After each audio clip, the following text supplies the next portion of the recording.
It is Wednesday, my dudes, which means somehow it's time to talk about the season that was the Pursuit season in World Arena, because this morning, Smoggate and Super Creative posted on Stove the infographic for said Pursuit season. So I want to talk about it, right? I want to compare how I felt about the season to the actual data. I've skimmed a little bit of this, so I have seen some things, but most of the stuff, like, I haven't really read their reasonings and stuff, so we'll go through that together, break down all that stuff like we normally do each season when we take a look at these things. So, if you didn't watch my latest Emperor account review, or my 2024 year in review video, I talked about basically how Moonlight 5 stars dominated this past year, specifically the Pursuit season.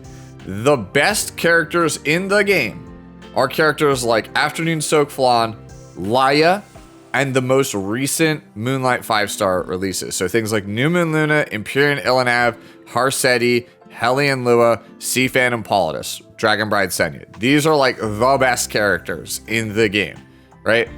I want to see, does my findings, how I feel about it, line up with the data? So let's waste no more time, jump in and read everything that they have to say here, right? So this is their normal speech. Hello, heirs. This is E7. This is them providing information on the World Arena Pursuit season competition, which ended on December 14, 2024. They extend their gratitude. And then they give you the definitions as per usual, what a pre-ban is, a first pick, and what a pick is, right? So in case you don't know, pre-ban is just a character that is banned before the match, right? The characters you strike at the start of the match. First pick is just who do you take first in a match, right? What is the character that they love to see who is taken first? And then pick is just a character is taken at any point in the 10 characters in the draft. So, as you can see here, most pre-banned character of the season is Harseti. That's not really a shocker, right? She completely changes the way you play Epic 7. So having Harseti as number 1 is not really a shocker. The one that is a little bit shocking to me is actually New Moon Luna.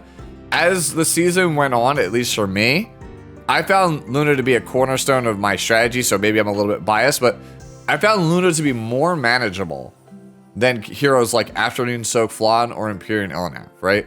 Those characters boxed out more and were harder for me to beat than New Moon Luna.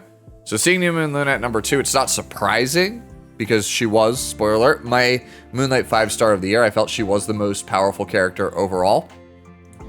But still, if you remember from that video, my 3 characters of the year were Harseti, New Moon Luna, and Empyrean Ilanav. And shocker, these are the 3 top characters as the most pre-ban, meaning that most of the player base hates fighting these characters. Like Harseti having almost 70%, Luna having almost 70% is staggering, right? Empyrean Ilanav at 52.4% is also quite high. It doesn't seem as high compared to Harseti or New Moon Luna, but if you recall in previous seasons, characters that were considered cancer or toxic only ever really had like 40%, maybe 50% pre-ban rate, right? So like Empyrean Ilanav is on the high end of what we would consider like, oh, this is cancer, I don't want to play against it. And then Harseti and New Moon Luna have just pushed it to like into the stratosphere, like completely new heights. And as you can see here, here's the early stage. So when the season started in late September, New Moon Luna and Harseti and Empyrean Ilanav doesn't really change there. Luna was number 1, and that is largely because Luna was the most pre-banned from the previous season. We always see this, right? The character that was the quote-unquote most OP would get the axe, and Harseti at this point was maybe only in the pool for like 8 days, right? This is like literally right after her release is when this started, this window. So not a lot of time to adjust. She was probably like legal for, I would say, like half of this early season, like early period here, probably to like maybe the second week in October. I would, guess that's when Harseti started to pick up most of these percentage points. By the mid stage, Luna and Harseti almost locked in, right? So as we go into October, Harseti overtakes Luna, still same top 3. And then by late stage, Harseti overtakes Luna pretty handily, almost 6%. With Empyrean Ilanav also beginning to climb also in terms of ban percentage, right? Started at 45, went to 48, ends up at 54. So there you go. Yeah, characters that I said were the best characters, they're all right here. Anyways, so you can see here is the full pre-ban percentages for everybody. It's all in this table is expanding upon this top 10. You get to see basically like 20 or so. Hellion Lua, that's not a shocker because that character got real stupid in the last 2 weeks of the format. Ran, I feel like anybody who's pre-banning Ran at this point, right? You're doing yourself a disservice. Briar Witch's area is a stronger pre-ban in my opinion if you're worried about Cleave. Ran Cleave is not dead, but it's a lot worse than it used to be. And Zio's also a bit worse than he used to be. We'll probably see that reflected in the win rates because Zio always notoriously has a terrible win rate in these things because people just spam him whether he wins or not. All right. Anyways, let us move on now to the first pick. The most first pick character. This one's also not a shocker to me. Afternoon Soak Flan, if she makes it through the bans. No matter your playstyle, you take the character because there's just simply not enough characters in the pool to deal with her. Most of the good ones, at least during Pursuit season, because I've been told, like, hey, what about Elegoat? What about Elegod? Isn't he super good? No, like that was not a buff that we had for the Pursuit season, right? So Afternoon Soak Flan, if she makes it through the ban phase and she's available, Newman Luna and like one of her counters is probably already off the table, right? So you just have to take the character. Hence why she has such a high first pick rate, right? And this is out of the total amount of games. Remember, she's banned in like a third of all games. So like she would be played in like half of all games if she was actually like, you know, legal most of the time. Probably like 40 something percent, almost 50%. Newman Luna and Ilanav split almost down the middle. That is completely in line with how matches were for me, right? It would often come down to, hey, which I used to joke with people on my Discord, which, you know, dragon booby lady do I want to pick? Which big busty dragon girl do I want to pick? Because that's literally the format. Is Harsetti gets banned, Flan gets banned. Cool, you have two light dragon booby ladies. Pick one. That is pretty much what you're playing. You build your draft around one of those two girls. And again, it's reflected here in the first pick rate. See Phantom Politis in like, I don't want to say a distant fourth, right? Because it's only like 5% pick rate. But when you consider like, these are 15s and then this is like 9, like, that's a pretty big jump, right? So like I said, it's what these two girls run the show. And I think going into next format, they probably also still run the show. I haven't gotten too many games in preseason. The games I have gotten in have largely been memes. But yeah, I don't really see Luna or Ilanav not being tippy top tier, at least at the start of this upcoming season. BBK, that's crazy to me. I don't think I would ever pick that character first. All right, so early stage. Flan, dude, this is crazy. Flan being the top first pick in the early stage. The reason why I'm saying this is crazy is because like Afternoon Soak Flan came out like October 18th. Something like that. Like she came in the late part of October, right? And you can see the date range for early stage is September 28th to October 25th, right? It was like October 4th was her announcement, and like her release was like the 18th, right? Because we had the whole Ashley Edner versus Kelly Ohanian drama at the first week of October, and that was like 2 weeks before we got the unit when it was first unveiled. So like in 7 days, Afternoon Soak Flan became the most first pick character in the game. That's insanity. I mean, but I guess that was their plan, right? And it just skyrockets from here. We go from 15% to 34%. And then we obviously go down to 25% because, you know, it's more pre-ban at the end of the season, and therefore you have less chances to be an eligible first pick. Hence why the drop off. But that's just insanity. I guess mission accomplished if that was your goal for the design team. But I still think this is a catastrophe of character design. I can't believe that this character has that kind of win rate. All right, here you go. High ranking, Champion League and above, right? Emperor League and above, and then you can see Legend League and above. You can see the win rates on characters. We'll do Champion first because I feel like this is more in line with the, you know, the average player experience, right? I want to say Challenger, Master, Challenger, Champion don't have too different a win rate for their characters. So as you can see here, right here, I'll highlight it for you. Empyrean Elnav is the highest win rate character in the game at 55.3%. And then your next highest win rate is New Moon Luna at 53.2%. So again, shocker, big busty dragon girl is pretty much the name of the format, like I said. And then you have other characters, Dragon Bride Senya, good win rate. Sea Phantom Politis, good win rate. Afternoon Soak Flan, good win rate. Bloodblade Corinne, who was the exclusive equipment winner of the year for 2024 for me, good win rate. LRK, great buffs, good win rate. BM Haste, 53%. That's the third highest, tied with Mort here. Probably the two best buffs all year were for those two characters. Harsetti, actually, interestingly, 50.0%. Basically, has equal number of wins and losses. I think that's really funny to me. Designer Lilibet, 52%. Abyssal, everyone says this character's fallen off. Abyssal, still 53% win rate almost. Pretty good. She's like fourth highest, right? Overall. So that's pretty good. Fourth, fifth highest.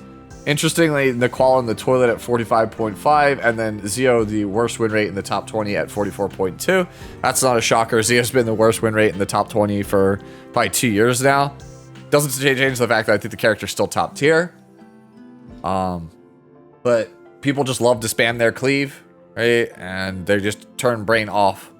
And that usually is reflected in Zio's win rate. Or people do what I do, where they try to ego, and then it backfires pretty badly with Zio. So yeah, none of this is really that surprising. Like the 3 or 4 best buffs of the year are up here, and then like I said, Flan and all of the MLs from this year. So like it's not really any different than my findings from what I was talking about in my videos. If you jump down here to Emperor, this is where I finished. Looks like once again the highest win rate character is Empyrean Illinan, right? New Moon Luna a little bit worse. Blood Moon Haste a bit better. Looks like second highest win rate is Hellion Lua, which is a character I've been saying is probably overtuned and a mistake in a lot of my videos. Win rate reflects that, right? Second highest win rate character is Hellion Lua. Like I said, people were saying they didn't see it. They don't think she's really that big of a problem. The fact that she has this high of a win rate in the last 2 weeks of the season, going into this season, I expect her to carry that momentum because people still haven't figured out how to play her or play against her. Still not too many great counters to her. Haven't played a lot of preseason, so I don't know how like players like Vic or Elfmage or Light are feeling about her. But for me, I think this character is a menace. I think this character is very hard to beat if you are a standard or a turn 2 player. She's just very, very powerful. If you have her, please build her. I think she's really, really strong.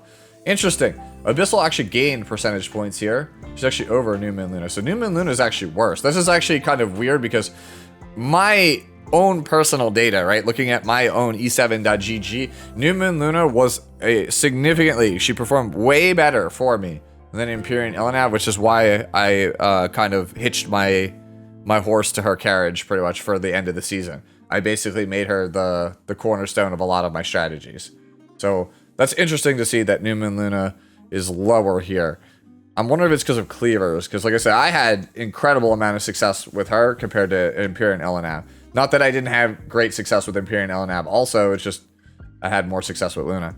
Alright, now if we go and look at Legend, highest win rate is still Empyrean Elnav, right? At 55.6%. So yeah, maybe the character is more broken than I think. I still feel like this character isn't that broken compared to other broken characters that I have seen in the past. Like when my opponent picks Empyrean Elnav, I'm not sitting here going like, ah, crap, what the hell do I do? Right? Whereas like if my opponent picks Death Dealer Ray, it's just like I groan, right? Or they pick Hellion Lua, I groan. The thing is, the character is just consistent. She's consistent because she just does so much. And consistency is what you need if you're trying to climb the ladder. So I think she's probably the best character to climb ladder with, right? She's probably the best character that was released last year to climb ladder with because she just is always going to give you rock solid performance the entire game. I've heard rumors, people saying she had like 60-something% win rate in Legend, which seems ridiculous. Obviously, we have the data now. She's not, but she is the highest win rate character here. Right, and then our second highest win rate looks like, again, the other busty dragon girl, New Moon Luna at 53.4%. Right? So, yeah, again, that was pretty much, like I said, the ones I was thinking about. Harsetti, actually, terrible win rate in Legend, 48.3%. That's actually a shocker, right? What was it actually in Emperor? 49.1. Okay, so Harsetti actually a lot worse than I thought in terms of win rate. I still think she's a top 3 character. She's probably worse now with young Senya in the pool. But again, my prediction of like what was good this year, being all of the busted ML5s, right? Newman Luna, C Phantom Politis is up here. Afternoon Soak Flan. Right, where is Conquer Lilius actually high win rate of 50.2%. Excuse me, that's kind of interesting. All right, so that's very, very interesting. So here's the highest picks. Shocker, Afternoon Soak Flan, number 1 on the season. BBK being number 2 is not that big of a shocker either. Same thing here with Dragon Bride Senya. Empyrean Elenab being 7 is kind of interesting, but to be fair, I believe this is just people that are not first pick, right? So for games where Empyrean Elenab wasn't first pick, she was picked 34.3% of the time. So the bulk of Empyrean Elenab's games were in first pick. That's why you see her this low, right? Afternoon Soak Flan is obviously the most pick because it's like if your opponent didn't first pick it, you're just like, oh crap, grab it, get it, right? So that's again not really a shocker. BBK being essentially the highest character, I use it like in quotes, of characters that is not normally first picked, is also not a shocker because the character's just good at every level of play in every play style against most of the teams you will play in the game. There are not very many good answers to BBK. It's like Newman Luna, Veronica, Amiki. Yeah, that's about it. Like, right? There's not really like too many consistently good answers to it. And again, everyone has access to this character. Like, if you've been playing this game for more than like 3 months, you have Bloodblade Current, right? And it's just this character's so easy to build, so effective, so powerful. Yep, mid stage here, or early stage BBK. This was right after she got her exclusive equipment. She got it alongside of, I believe, like Harsetti, or maybe it was like a month prior, but around August, September is when she got it, so not a surprise that she's the highest pick here. Mid-stage is right after Flan comes out. Obviously, she dominates, and then, yeah, dominates in the late stages as well. BBK still holding on pretty strong. Surprised that she dropped to 3rd here over Dragon Bride Senya. But it is what it is, right? More win rates for characters here, in case you want to see them. Celine at 47.6%. That's crazy to me because Celine was like in my top 5 highest win rates on the season. Ambitious Tywin and Death Dealer Ray, kind of lower win rates than you'd expect. I feel like this is like probably largely due to the fact that a lot of people started picking up Ambitious Tywin off of their headhunt and were using him at the end of the season. Just because like he had that OP status for like half of last season, and then he started to, the higher ranked players started to get wise to how to play around him. Also, Last Rider Crow coming back was huge at tanking Tywin's win rate. Still think he's very good, just not like OP status like he was. Laya at 48.1%. I wonder if that'll go higher as we go into the higher tiers here. Laya at 48.5, so that is an increase. And then a legend, Laya at 48.3. So Alaya not really as good, right, as I originally thought she was. I was having a lot of success with the character, but apparently the win rate suggests that most people were not having great success rate with the character. Anyone else here that's like interesting that we haven't looked at? Veronica, actually. Oh man, Veronica. Was Veronica on this one? Veronica was not in the top 20 most played. She was the 20th most played character in Emperor League. 46.9% win rate. I wonder how much of that is cleave, because there's a lot of cleave-based strategies built around Niqual. Cleave almost always historically has a lower win rate. But yeah, Veronica, not the best win rate. She's also a little bit inconsistent. People started to get wise a little bit to playing around Veronica, right? They would put Dragon Bride Senya in front of their BBKs. They would bring Dragon King Sharoon. So if you try to bomb the character, you would get wrecked. And then obviously they have things like spatiotemporal fan on their rangers, like their Hellion Luas or their Sea Phantom Politis, right? So that made things also very difficult to play with Veronica. Like, Veronica was good tech, and I still think you should have her belt, but like, it kind of started to get solved. I think the win rate kind of reflects that. Anyone else that's like interesting in the Legend tier that we didn't look at? Hellion Lua, really high win rate even in Legend. Yeah, no, that's about it, right? Ooh, Inheritor Amiki, 45.9%. That's surprising. I would have thought that that would have done better. So yeah, she does better at low elos. Okay. So Inheritor Amiki is just, I think it looks like it's better as long as your elo is low, right? Anyway, so let's look now at the match data, right? It's the final thing, I guess, here to look at, and then we'll kind of read their summary, right? Their overall thoughts. And then we'll wrap it up here. So let's see. Legend League, average win rate 61%. Last season, it was 60.7%. So Legend players got better, right? And you can see this breakdown by each server. Oh, that's global, right? Yeah. So Japan, highest win rate server this season. Only 4 players. ER Gaming, strong, right? So yeah, Japan is known for its high effect resistance gaming. They have the highest win rate this season. So Japan, highest win rate server. Asia, surprisingly lowest win rate server was Asia. That's... Oh, it was last season, but that's still crazy, man. I always feel like Asia server is like the strongest server. At this point, maybe global might be the strongest server. Emperor, let's see. Average win rate. Mine was actually pretty much right on the average. I did like 43.5 or 50. I'm sorry, not 43. 53.5 win rate. Right. So like I was like right around the average. Let me see the average. Let me see the win the amount of games played. They show data by, yeah, here it is, data by league, right? Average Emperor player played 1,094.3 games. I think I played 600. So, and my win rate being this average win rate at, you know, significantly less games than this. I don't know if that's good or bad. I feel like that's bad. But yeah, I always have like, I feel like way under the average match count in order to get Emperor, right? Which, by the way, I learned this the other day. I thought that it was like my 8th time getting Emperor or whatever this season. It was actually my 10th. I've been doing this for that long. I didn't realize I've been Emperor 10 times. If I had not skipped last season, I would be 11 Emperor frames to my name. So yeah, I didn't realize I had that many. I really always feel like I have like 6 maybe or 7 when I think about it, but apparently no, in-game shows 10. So yeah, that's very interesting. As always, Champion and Legend usually I feel like have the higher win rate. Emperor always has this like, you know, lower win rate because it's like you're like, if you're playing in the Emperor leagues, right, it feels like you're above all the Champion players, but you're just like so far beneath the Legend players that you just get stomped into the ground. That's kind of why I feel like the win rate's always low in Emperor, right? And then obviously the highest, right, is usually always, oh, it's actually not this year or this season, I'm sorry.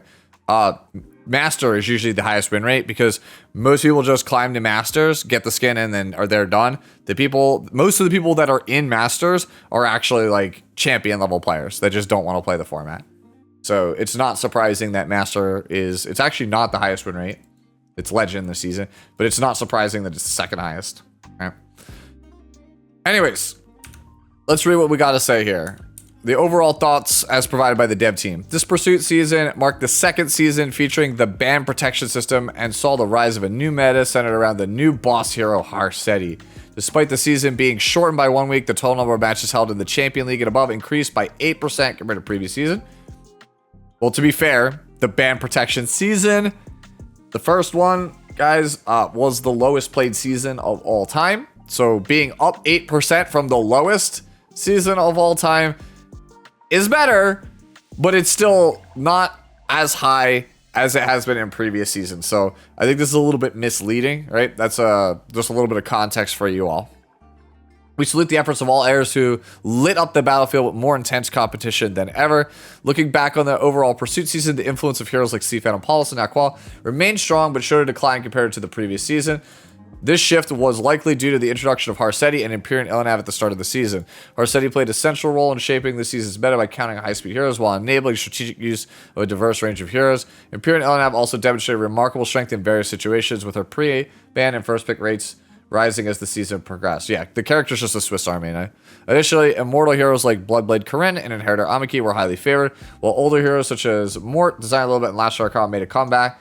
That's because their buffs were good, leading to Air's victory. Finally, the stellar performance of Afternoon Soak Flan, the most popular pick among Airs, perfectly encapsulated the excitement. Come on. Yeah. Who wrote this? Like, come on. Who wrote this? What do you mean perfectly encapsulated the excitement? Like, you need to watch Valky for like 2 minutes for him to be like, man, this flying character is not okay. What were they thinking? Nobody is excited about this character, right? The character got a controversy at release. The character is super maddening to play against, right? I don't know if I would use this, right? I know they need flowery language to make things sound exciting, but nah, I'm good. In summary, while the impact of new heroes stood out this season, existing heroes also showed versatile utility, especially around Harsetti, contributing to evolving meta, I should say, through balance patches and other adjustments.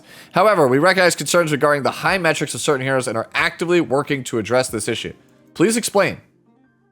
Please explain. Please explain how you are actively working to address this issue. Please. Share with the class. What are you doing to fix game balance? Thank you. With Air's feedback in mind, our goal is to minimize unbalanced combinations and ensure that strategic hero choices made by Airs remain meaningful in various combat situations. That's a whole lot of nothing. Furthermore, we will carefully monitor the pace of changes to avoid making adjustments too rapidly during this project. I think I speak for everyone when the entire player base would prefer you make adjustments rapidly. Next, we would like to discuss the ban protection system. As the second season utilizing the system came to an end, we are closely observing and analyzing the changes it has brought to the gameplay. However, we intend to proceed cautiously when considering whether to remove or significantly modify the current system. The reasons for this approach are as follows. First, the ban protection system makes it easier to build team compositions around specific core heroes, leading to more highly refined team types. Well, yeah, that's the problem. You make games too consistent and samey. This particularly benefits new Airs participating in World Arena for the first time, as it helps them adapt to the game mode more quickly. This is true. Ban protection is very good at low elo, in my opinion. Additionally, under the current ban pick system, bans occur after all picks are finalized, which makes it more challenging for counter heroes to function effectively during the ban pick process. Team compositions heavily relying on specific heroes may also face higher than expected risks. The ban protection system helps address these challenges. Therefore, we will retain the ban protection system for the next season. However, we'll continue to gather feedback through various channels and closely monitor its in-game impact. We will strive to ensure that Airs have an even more enjoyable experience with Epic 7. The upcoming season will mark the first season of 2025, titled the 2025 Spring Season. We are working on various improvements to address inconveniences experienced during World Arena matches and are preparing systems to ensure a smoother World Arena experience for all Airs. We kindly ask for your continued interest in Epic 7 in the year, and we wish you the best of luck in World Arena. Thank you. Okay, so they're going to stick with ban protection again. At least they acknowledged it, right? I was getting very frustrated because they were just like, it could go, it might not go, like, and we just heard nothing. It was just radio silence. So yeah, now we have it. It's still a little annoying though that it's just still here because Tristan and I did a survey, right? And most players in the high ranks don't want ban protection, right? Almost everyone universally agrees ban protection is amazing for players that are in bronze all the way through challenger, and in some cases it's all right in like low champion. But once you get to like, you know, the top 2,000 players, right, high champion, emperor, or legend, it is actually miserable because it makes games very samey, allows people to have very cheese drafts that are very difficult or frustrating to play against, right? And you feel like if Harsetti is open, right, I'm playing against Harsetti and there's nothing I can do about it because it's absolutely going under third pick ban protection. It is actually just annoying, right? You don't have the ability to do anything about it. And because characters like Harsetti can sit under ban protection, people can just sculpt a whole draft around the Harsetti, and you can't punish it. They could just play these extremely greedy team compositions that are just not fun to play against, whereas if ban protection was gone and they tried to play like all low speed characters with Harsetti, right, with huge stat lines, you just ban the Harsetti, the whole team folds. So it keeps players honest, right? Ban pick protection lets people play things that are like not honest, very cheesy, very not fun for the most part. And that's why I don't like the system. Like I've talked about it a number of times, all of the pros and cons of it in various videos. But yeah, as you guys know, I'm not a super big fan of the system. Most other content creators that play at a high level also do not like the system. We just accept it for what it actually is. Anyways, those are pretty much the thoughts that I have for the Pursuit season. You know, and obviously we got to see all the wonderful data. Thank you again, Smallgate Super Creative, for putting this out. This is super, super helpful. Let me know your thoughts on the Pursuit season down in the comments below. Was it pretty much how mine was? Like, I enjoyed this season. I had a lot of fun, but it was ultimately flawed because of things like ban protection, how broken the characters are. Like I said, it is literally just the busty Dragon Girl format is pretty much how I like to think of it. Anyways, enjoy the rest of your day, the rest of your week, and I'll see you on the next one. Later now.